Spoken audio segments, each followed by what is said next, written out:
Assalamu alaikum. Unity is strength. একতাই ball.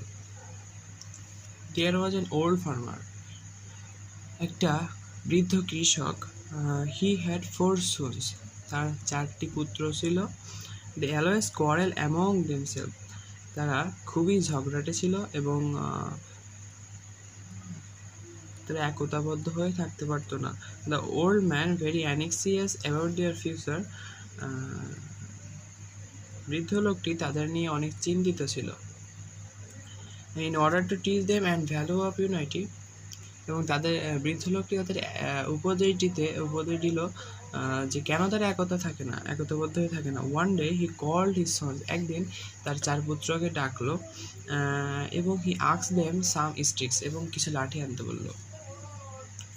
When they brought them, he tied the sticks into a strong bundle with a rope.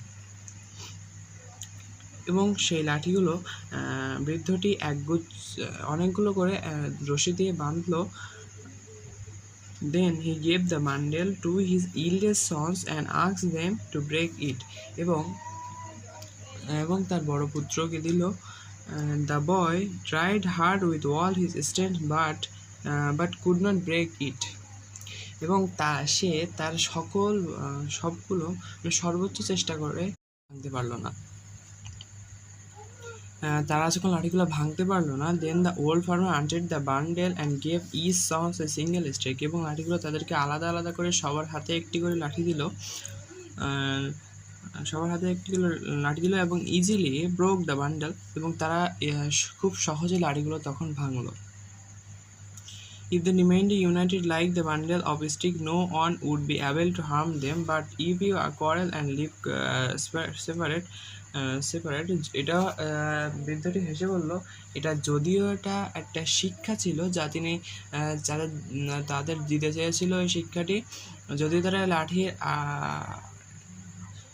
এই লাঠির আটিটির মতো ঐক্যবদ্ধ থাকে না, but এই পরীক্ষা দিয়ে তাদেরকে বোঝালো যে লাঠির আটির মতো ঐক্যবদ্ধ থাকলে কেউ তাদেরকে পিছু হটাতে পারবে না।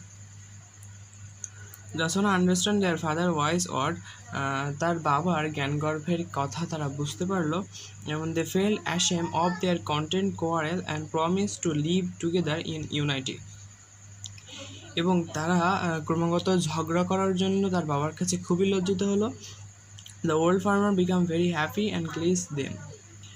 এবং তার বাবার এই উপদেশ তাদের পুত্রদের দিয়ে তার পুত্ররা যে তার উপদেশ মান্য করলো খুব সহজেই বুঝতে পারলো। তার